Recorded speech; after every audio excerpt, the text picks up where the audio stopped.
आपको पता है भारत को फार्मेसी ऑफ द वर्ल्ड बोलते हैं, तो ऑब्वियस सी बात है आपने भी किसी ना किसी इंडियन कंपनी में इन्वेस्टमेंट की होगी। तो आपकी फेवरेट इंडियन फार्मा कंपनी कौन सी है ये कमेंट करके बताइए। मैं आदित्य अयंगार आपका स्वागत करता हूं मास्टर द मार्केट में, एंजल वन की सीरीज जो यहां हर संडे मार्केट के सारे कॉम्प्लेक्स सवालों का सरल भाषा में जवाब देती है। शुरू करने से पहले आप एंजल वन के यूट्यूब चैनल को सब्सक्राइब कीजिए और बेल आइकन दबाइए ताकि आप ऐसे हाई वैल्यू वीडियोस मिस ना करें। जब मैंने शुरुआत में फेवरेट फार्मा कंपनी की बात की, आई एम श्योर बहुत से लोगों के दिमाग में सन फार्मा का नाम आया होगा, एंड फॉर गुड रीजन। ये भारत की सबसे बड़ी फार्मा कंपनी है।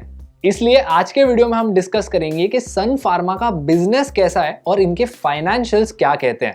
सन फार्मास्यूटिकल्स जो है वो एक मल्टीनेशनल कंपनी है जो 1983 में एस्टैब्लिश हुई थी और इनके रेवेन्यूज बहुत ही ज्योग्राफिकली डाइवर्स है।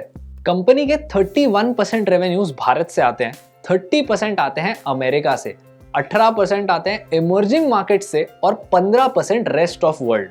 और इन रेवेन्यूज का जो बचा हुआ 6% है वो बाकी कंपनीज को एक्टिव फार्मास्यूटिकल इंग्रेडिएंट सप्लाई करके आता है, sort of like a raw material. Sun Pharma के सबसे बड़े जो एडवांटेजेस है वो है सबसे पहला एक स्ट्रॉन्ग R&D, उसी के साथ एक अच्छा डिस्ट्रीब्यूशन नेटवर्क और तीसरा वो है बड़ी स्केल। ये एक बहुत ही रिसर्च हेवी कंपनी है। पिछले 10 सालों में इन्होंने 17,000 करोड़ रुपए स्पेंड किए हैं रिसर्च एंड डेवलपमेंट पे। इनके 6 लैब्स है यूएस, कनाडा, इंडिया और इजराइल में। ऑन एवरेज वो अपने रेवेन्यूज का 6% स्पेंड करते हैं रिसर्च एंड डेवलपमेंट पे, जिससे वो नई नई टेक्नोलॉजीज और ड्रग मैन्युफैक्चरिंग टेक्निक्स को डिस्कवर कर सकते हैं। करंटली भारत में सन फार्मा का 8.2% मार्केट शेयर है और इसी के साथ इनकी ब्रांड पोजीशन बहुत स्ट्रांग है। अगर आप भारत के टॉप 300 ब्रांड्स देखोगे मेडिकेशंस में, तो वहां पे 28 ब्रांड्स सन फार्मा के हैं। और इसी के साथ एक और पॉजिटिव है जो है लो कंसंट्रेशन। इसका यह मतलब होता है कि सन फार्मा इन स्पेसिफिक ब्रांड्स पे ज्यादा डिपेंड नहीं करता रेवेन्यू के लिए, यानी कि उनके जो रेवेन्यूज है उनमें से ये टॉप 10 ब्रांड्स सिर्फ 20% कंट्रीब्यूट करते हैं, बाकी 80% जो है वो अलग अलग सोर्सेज से आता है। इनकी टोटल 44 मैन्युफैक्चरिंग फैसिलिटीज है, including joint ventures, mergers and acquisitions. इनमें से 24 फैसिलिटीज भारत में है। बोलने का ये मतलब है कि सन फार्मा का ऑपरेशन बहुत लार्ज स्केल है। इस लार्ज स्केल का फायदा ये होता है कि इनको अपने मेडिसिन के मैन्युफैक्चरिंग कॉस्ट में एडवांटेज मिलती है। इससे ही अपने मेडिसिन को कॉम्पिटिटर्स के प्राइसेस से सस्ता रख सकते हैं। एंड ऑफ कोर्स जब आप इन चीजों को कंबाइन करते हो विद सन फार्मास डिस्ट्रीब्यूशन नेटवर्क, इनके लिए गेम और भी आसान हो जाता है, primarily because of their size. अब चलिए फाइनेंशियल्स की बात करते हैं। शुरू करेंगे वैल्यूएशन से। सन फार्मा का जो स्टॉक है वो करंटली फेयरली वैल्यूड है, क्योंकि इनका जो प्राइस टू अर्निंग्स रेशियो है वो इंडस्ट्री पीई से इक्वल है, which is also a signal that market को सन फार्मा से एक्स्ट्रॉर्डिनरी एक्सपेक्टेशंस नहीं है, mainly because this is a mature company. अगर हम पास्ट फाइनेंशियल परफॉर्मेंस की बात करें तो कंपनी ने सेल्स को 11% के CAGR पर ग्रो किया पिछले 5 सालों में।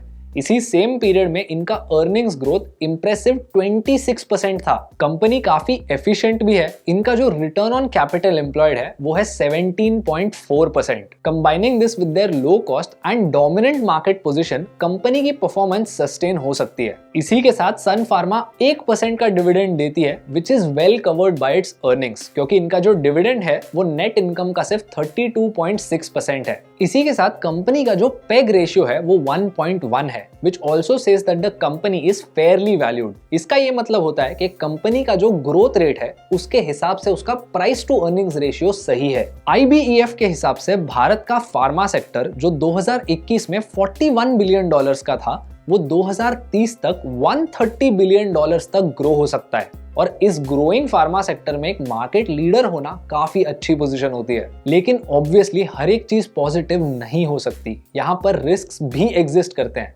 आने वाले 5 से 7 सालों में सन फार्मा के 166 पैटेंट्स एक्सपायर होने वाले हैं। तो पैटेंट्स एक्सपायर होने को 2 तरीके से कॉम्बैट किया जा सकता है, या तो आप और ज्यादा इनोवेट करते हो या अपने जेनेरिक्स बिजनेस में और भी ज्यादा इन्वेस्ट करते हो। लेकिन जेनेरिक्स बिजनेस जो है वो और भी कॉम्पिटिटिव होता है। And of course Sun Pharma की जो परफॉर्मेंस है ये यूएस में फार्मा सेक्टर की परफॉर्मेंस और कंपटीशन पे भी डिपेंड करता है, क्योंकि यूएस का फार्मा सेक्टर बहुत कॉम्पिटिटिव है और सन फार्मा के 30% रेवेन्यूज वहां से आते हैं। एनीवे, आपको क्या लगता है भारत के मार्केट में आपका फेवरेट फार्मा स्टॉक कौन सा है? कमेंट करके बताइए। और अगर आपको इस वीडियो से कुछ नया सीखने मिला तो इसको लाइक कीजिए और एंजल वन के यूट्यूब चैनल को सब्सक्राइब कीजिए। बेल आइकन दबाइए ताकि आप ऐसे हाई वैल्यू वीडियोस आगे मिस ना करें। मैं आपको मिलूंगा अगले संडे।